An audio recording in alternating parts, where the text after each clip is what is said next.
Una de las preguntas, yo voy a contar dos nada más, una ahora y una al final de las que hizo Juan Pablo, que era, ¿qué debían o podían hacer los jueces? Y yo pensaba que los futuros dictadores no necesitaron decirle nada a ningún juez. Los futuros dictadores estaban absolutamente convencidos de que iban a tener el apoyo de una parte importantísima de la justicia federal. No es que se sentaron a decir, vamos a hacer un golpe de Estado, vamos a ver cuáles van a ser las condiciones para que ustedes actúen, les garantizo tal cosa o les doy tanta plata. No. Y esto que yo estoy diciendo respecto de qué podían o qué debían, con algunas excepciones, pues Pablo mencionaba, está mencionado en el libro Un juez de la Plata, y casualmente una de las dos sedes que tenemos en el tribunal es la sede donde en aquel entonces, después fue un geriátrico y ahora es nuestro tribunal, es donde estaba Molteni, juez, secuestrado, torturado, etc. De modo que hay excepciones, pero no estamos hablando de los pocos buenos jueces federales que resistieron porque les fue muy mal aparte. Estamos hablando de aquella importante mayoría de jueces federales con los cuales, no, a mi entender, no hizo falta hablar o negociar a futuro. Y la razón por la cual no hacía falta, a mi entender, hablar de cómo se iban a comportar en el futuro, está explicada en el libro por, básicamente, cómo se enseñaba el derecho, no solo en esa época, sino antes, que eran los pichones de jueces, 20 años antes del golpe. Y en segundo lugar, la familia judicial. Yo después voy a leer una frase del libro cuando llegue el momento, pero abordar ese tema es central. O sea, nosotros, esa otra pregunta que hizo Juan Pablo sobre qué harían ahora, yo coincido con Pablo que no harían lo mismo, pero no podría dar demasiada fe de los detalles de lo que harían. Claro, claro. A lo mejor habría más renuncias, a lo mejor habría más cuidado, no sé. Pero no nos olvidemos que, a mi entender, la deuda más grande que tiene la democracia en la República Argentina es la renovación del Poder Judicial. Es la democratización de la justicia federal y provincial en cada rincón del país. Necesitamos jueces verdaderamente democráticos, formados desde el colegio primario en una visión democrática.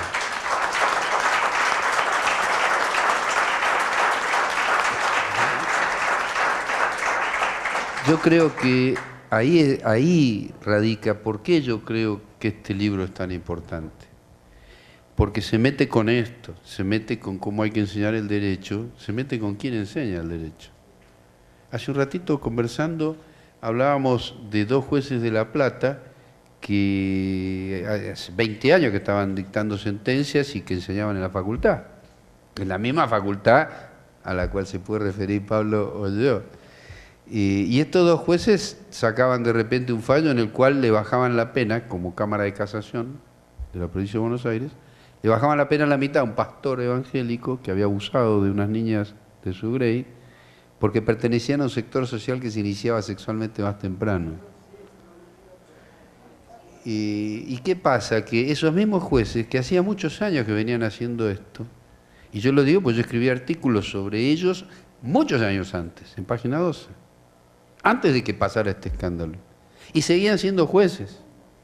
Entonces es la parte vacía del vaso. Ahora, que en un momento determinado esos jueces sean interpelados por los estudiantes, por los docentes, por la propia academia, está mostrando ese cambio muy interesante, más allá de que en el caso de la Facultad de Derecho, insisto, a la hora de determinada posición ideológica pone sus trabas, pero en alguna medida es coherente con esto, es decir, cuando yo afirmo que los futuros dictadores no necesitaron negociar nada con los jueces, porque tenían la seguridad y conocían la composición social de esos jueces, que es la pertenencia a un sector social específico. Acá en este libro han tenido la valentía de poner los clubes a los cuales iban. Los clubes, sí, sin plantear una cuestión de género, para que sea muy macho para decir que iban a los clubes de rugby, etc. No porque todos los que van a un club de rugby sean reaccionarios o vayan a colaborar con la dictadura. De hecho, en La Plata hay desaparecidos del club de rugby, por supuesto, de ningún modo quiero decir eso. Lo que pasa es que en el libro lo que se está diciendo, se está mostrando la relación que hay entre una pertenencia social y las decisiones que va a tomar después. Por lo tanto, de lo que estamos hablando es de la ideología de esa persona. A nosotros nos quieren hacer creer que los jueces no tenemos ideología, pero realmente seríamos monstruos. Dice, los jueces hablan solamente por su sentencia. Usted se imagina un tipo que habla solamente en la sentencia. Tiene que ser internado urgentemente. Claro que no es verdad. Es cierto que se habla en la sentencia, porque la sentencia es el reflejo de toda la ideología, de lo que hizo de chico, de lo que aprendió. ¿De a qué club fue? Sin menospreciar un club rugby de ningún modo. Pero estoy diciendo en qué se movió, en qué se movió, con quién interactuó. Porque todo lo que vivió, para bien o para mal, pero es lo que va a configurar su ideología. Toda su experiencia social, de familia religiosa, de amistades, de clubes, de deportes, de lo que fuera, de la facultad, del colegio primario y secundario, le va a ir generando un cristal a través del cual ve la realidad. Esa es la ideología. Ahora, nosotros en un país como el nuestro, con una legislación que defiende los derechos humanos como la defiende, al máximo nivel constitucional, tenemos la obligación de pensar cuál es la forma de pensar de la persona a la cual estamos designando para que decida la vida y el patrimonio del prójimo. Esto lo digo vinculado a quiénes eran los que en aquel momento y quiénes son los que en este momento, por la inquietud de Juan Pablo. Y vuelvo a plantear la cuestión de la deuda. O sea, acá hay una deuda y recuerdo, no voy a poder desarrollar esto por razones de tiempo como me lo planteé, lo voy a achicar, pero no quiero dejar de decirlo. Cuando hace un par de años se proponen al Congreso, el Poder Ejecutivo propone las leyes de democratización de la justicia, que incluyen distintos sectores de cambio. Yo tuve oportunidad de verlas antes de que sean presentadas, las leí los proyectos y me maravillé de una parte, me gustó todo, pero me maravillé de una parte que me impresionó, porque dije, esto es revolucionario, que era el reemplazo del sistema, el cambio de sistema de designación de consejeros del Consejo de la Magistratura, que son los que nombran y eventualmente echan jueces. Esa ley lo que decía es que esos consejeros que representan corporaciones, que son 3 dentro del Consejo, abogados, jueces y académicos, los 3 son abogados, a su vez, o sea, los jueces son abogados, los abogados son abogados, es de perogrullo, y los académicos son abogados. Esta ley modificaba esa pertenencia académica, por ejemplo, por lo tanto permitía que un psicólogo, una médica o cualquier otra profesión, una ingeniera, pueda ser consejera de la magistratura. Y además esos consejeros, representantes de corporaciones, pues los otros tienen representación popular porque provienen del Senado, provienen del Poder Ejecutivo que nombra un representante. Por lo tanto, hay representación popular a partir del voto, pero no los de las corporaciones que yo estoy mencionando. Esta ley lo que hacía era establecer no solo que no hacía de ningún modo es obligatorio ser abogado, imagínense si hace falta ser abogado para nombrar un juez. Por Dios. Al contrario, yo podría como condición no ser abogado. De hecho, en muchos países que tienen juicio por jurado, no se puede ser abogado. Claro. Ahora, ¿qué pasó con esa ley? Y esos consejeros, según esta ley, iban a ser elegidos por votación popular. Que era la mejor forma de que esos consejeros que van a nombrar... Ahora, piensen por un segundo. Esos consejeros van a designar jueces que van a decidir la vida de las personas que no participan en la designación de esos jueces. Ni tampoco no participan en la designación de los consejeros. Con esta ley pasaban a participar en la designación de los consejeros, con lo cual había una responsabilidad pública, transparente. Fue declarada inconstitucional por la Corte Suprema de Justicia de la Nación. Y al día de hoy, solamente los abogados pueden integrar esas corporaciones. Esto es una muestra también importante. Yo no quiero excederme en lo que puedo llegar a decir porque me viven recusando todos los días por cosas que digo, pero hay cosas que hay que decir. No, pero claro, porque era revolucionario. Decirle a la gente que puede elegir a los consejeros, a mí me pareció maravilloso. Fui al Congreso el día de la presentación. Fui al Congreso, no podía creer que estén presentando un proyecto de ley así. Y salió. Quiere decir que el Congreso de la Nación, senadores y diputados aprobaron esta ley. Pero a fin de la historia, al día de hoy, el pueblo no puede elegir consejeros. Esa es una deuda también de la democracia. Y como ya hablé de mucho, voy a achicar, pero miren, al máximo. Y yo tengo que hablar de la impunidad. La impunidad, y yo creo que todo lo que quiere mostrar este libro tiene que ver precisamente con cuál es la forma de que haya menos impunidad. Y evidentemente, en primer lugar, respecto de los peores delitos que se han cometido, que es el genocidio que hubo en la República Argentina, pero a partir de ahí, todas las otras violaciones a los derechos humanos que se siguen cometiendo por muchas razones. Evidentemente no se agota con aquello. Aquello fue lo peor indudablemente. Y Freud decía que el ser humano es capaz de cometer cualquier delito si sabe que puede hacerlo sin castigo. Y que esto ha sido en todas las sociedades. Esta es la importancia de la justicia en acto, es decir, es una cuestión central. Ahora, ¿cómo garantizamos que eso se cumpla? Solamente con un poder judicial adecuado.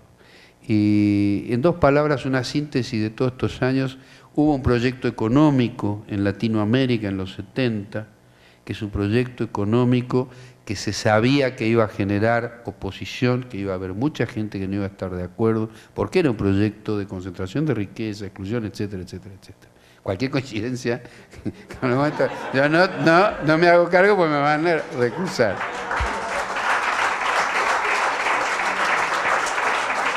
Pero de verdad que es así. O sea, hubo un proyecto económico en aquella época en el que presuponía que iba a haber oposición, y frente a esa oposición se decidió cuál iba a ser el método para solucionar el problema. Y el método era el terrorismo de Estado. Era el secuestro, la tortura, la desaparición y la muerte. Y coincidente con los 3 o 4 requisitos internacionales para que se constituya un genocidio, que es la definición de la víctima, que esto es internacional. La definición de la víctima la hace el represor. Define a la víctima en todos los genocidios. Luego lo expropia físicamente, materialmente, etcétera. Lo aísla a campos de concentración y finalmente lo extermina. En el caso argentino, además de ese sector social heterogéneo, porque evidentemente, si bien hubo una cantidad muy importante de trabajadores, también hubo muchos estudiantes, hubo docentes, hubo profesionales, de modo que fue muy heterogéneo el arco de las víctimas, pero lo cierto es que a ese arco hay que sumarle, y esto es un tema muy importante que quiero dejar planteado. No sé si algunos de ustedes, los más viejitos, deben recordar a Tato Pavlovsky, pobrecito que murió hace poco, pero Tato Pavlovsky escribió, antes del golpe de Estado, escribió El señor Galíndez.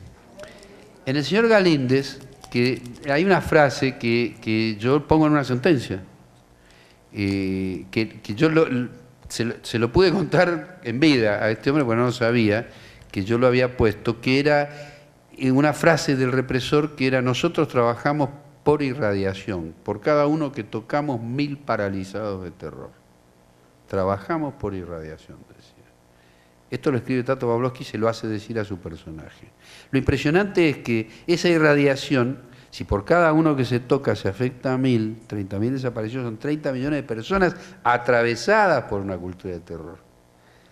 Entonces, la huella cultural que ese atravesamiento nos ha generado a nosotros, que la vemos todos los días, la padecemos todos los días, y que además tenemos el desafío de revertirla, que es el trabajo, es este libro, es este trabajo cultural de revertir aquella irradiación del terror, que también un poco responde a la pregunta de Juan Pablo, que Pablo decía que él quería ser diferente. Cierto, seguramente la respuesta sería ligeramente diferente que en aquella época, más allá de que yo considero que no existen ni existirán condiciones para que se reproduzca aquel terrorismo de Estado. O sea, acá tenemos una base social, básicamente la lucha de décadas de organismos de derechos humanos que han logrado cambios sociales como en ningún lugar del mundo se pudo llegar a juzgar de esta manera, y no es casual. Esa misma base social es la que garantiza que no va a volver a pasar eso. Pase lo que pase, estoy diciendo. Y consecuencias salteamos todo porque no tenemos mucho tiempo, pero hay cosas que yo quiero dejar planteado. Efectos de la irradiación. Esa irradiación tiene 3 efectos fundamentales en nuestra cultura, a mi entender. El primero es la pérdida de sensibilidad ante la injusticia. Si ustedes piensan cómo el terrorismo de Estado fue generando eso en nuestra... cómo se construyó, cómo se construye hoy a partir de la limitación de los medios de comunicación.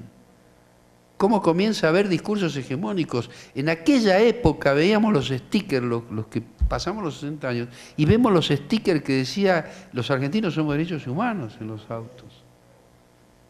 Escuchábamos en todos lados, achicar el Estado es agrandar la nación, insisto, no me estoy refiriendo a nada que tenga que ver con hoy, pero juro que hay un libro que es la prueba de que no me estoy refiriendo a esta semana. Hay un libro de los Calcaños, que ustedes lo deben conocer, Eric Calcaño, creo que es hijo y padre o hermano, no me acuerdo.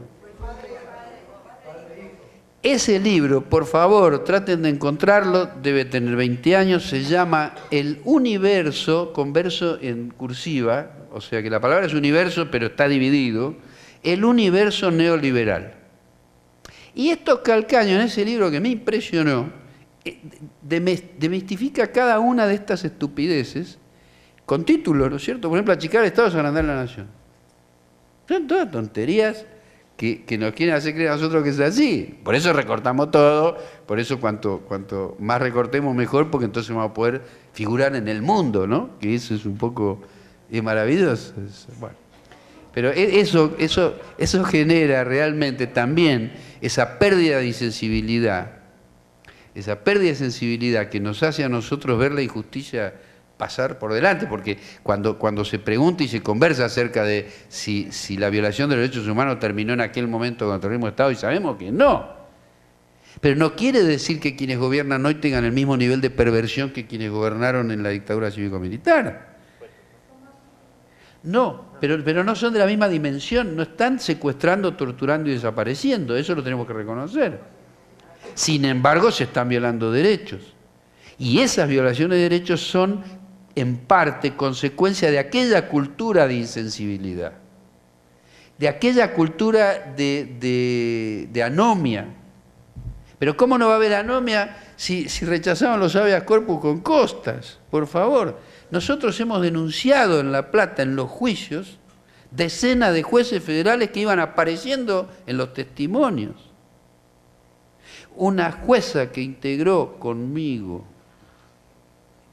el tribunal en el año 2004, previo a la derogación de las leyes, a la anulación de obediencia y punto final, porque la apropiación de niños no estaba abarcada, y en el año 2004 hicimos un juicio a Echecolás y a Vergés, es anterior al del 2006. La jueza que estaba, lo estoy diciendo porque es algo que está figurando en la sentencia, no en aquella, en una nueva.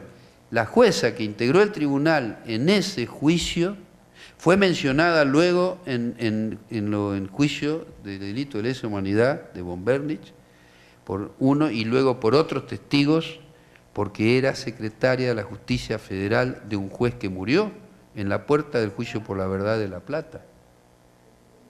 Y esta funcionaria era jueza en este juicio. Esto lo estoy diciendo porque es un dato histórico de cómo no hubo ningún tipo de reconversión institucional que permitió investigar a quienes trabajaban en aquella época. Bueno, me tocó la desgraciada tarea de denunciar porque había sido compañera, una persona muy mayor, y como ella, decenas de personas que nosotros fuimos denunciando, jueces federales, que iban siendo mencionados como que los veían torturados y rechazaban los habeas corpus con costas, que acá lo mencionaban, tanto Juan Pablo como Pablo, y no es un tema menor las costas, es un tema de perversión, no es solo el mensaje jurídico al abogado de que además le cobro las costas, es perverso.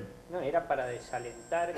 Y lo lograba, pero no por la plata de las costas. El mensaje no era te voy a cobrar, el mensaje ¿dónde crees que estás? Te estás equivocando. Y tené cuidado porque el próximo sos vos. Y en la justicia, te agrego una cosita, en la Sí. Justicia Federal de Mendoza colgaban en un gancho esa resolución, un gancho de carnicero, que también desde lo simbólico eso, Carlos, digamos, para que te lleves una anécdota Pero no tengo ninguna duda, pero es que ese era el mensaje. Y era un mensaje que afortunadamente, los organismos defensores de derechos humanos, comenzando por madres y abuelas, luego el resto de los organismos de esa época y luego los más jóvenes que eran hijos, no se dejaban llevar por eso, por supuesto no se sintieron intimidados. Del libro voy a mencionar 2 o 3 cosas nada más. Una, en el prólogo Garzón, que habla de la impunidad. Me permito... Garzón dice, el Poder Judicial y por ende los jueces y fiscales de entonces, con honrosas excepciones, no debieron haber ocultado la cabeza debajo del ala, poniéndose así del lado de los represores. Una justicia verdadera nunca puede traicionar a los ciudadanos. Esto es elemental, y lo está diciendo un hombre como Garzón, que fíjense, Garzón es un ejemplo de lo que le puede pasar a alguien que hace lo correcto. Y yo me acuerdo, una cosa que pasó con Garzón todavía no lo habían echado, estaba en actividad en España, pero estaba acusado, estaba denunciado y acusado. Y viene a Argentina y se le hace un apoyo, se organiza un evento de apoyo en la ESMA. Y estábamos dando apoyo y hablando sobre Garzón. Entonces en un momento dado le hacen una pregunta a Garzón y un periodista le dice, pero usted, ¿cómo se siente que es víctima hoy de esto que le está pasando? ¿No? Y Garzón le contesta, no, Pérez, dice, yo no soy víctima, no se confunda. Dice, yo estoy procesado, víctima es el que torturaron, el que mataron, etc. A mí me impactó muchísimo porque después a él lo echaron, se quebró, sufrió. Pero ese día dijo eso y yo se lo dije. Yo después presenté un libro de él que se llama El alma de los verdugos. Y yo le dije a él una cosa sobre esto que él había respondido sobre la víctima. Pues le dije, a mí me impresiona que vos consideres... que no te consideres víctima, porque es verdad, o sea, porque él no aceptaba que se lo compare con aquella persona que fue torturada, desaparecida, asesinada, etcétera, etcétera. Esto habla de que los jueces sí pueden, y miren lo que le costó a él, miren lo que le costó a Garzón, no hablemos lo que le podía haber costado ahora a los jueces de acá de la Argentina. Pero tenía, como dice Garzón en el libro, tenía que hacer lo correcto, nada más. El problema es que en esa cultura de impunidad, hacer lo correcto es rechazar el habeas corpus con costas. Y esta es la seguridad que tenían los futuros dictadores de que iban a contar con una justicia cómplice. Eso es lo que yo estoy planteando, es eso. Que esto se sabía con anterioridad y no hacía falta discutirlo. Como estaba mal de tiempo, sí, estamos bastante mal. 5 minutos, ¿sí? Y así nos queda un ratito para intercambiar con Juan Pablo. ¿Qué se hace con todo esto? Con esta cultura de irradiación de terror, único remedio, conocer la verdad, hacer justicia, reparar y tener memoria. Estas condiciones que están interrelacionadas, que tienen mucho que ver con el libro, en el libro está desarrollado la primera de ellas, por ejemplo, que es conocer la verdad. ¿Se acuerdan los juicios por la verdad que se empezaron en La Plata, luego en Mar del Plata?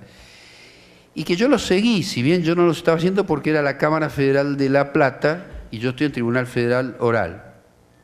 Pero en un momento estuvimos en San Pablo, la primera vez que se hizo una reunión por tema de lesa humanidad en San Pablo, en Brasil, la primera vez, y fuimos con Schifrin, con Polo Schifrin, que estaba haciendo los juicios por la verdad.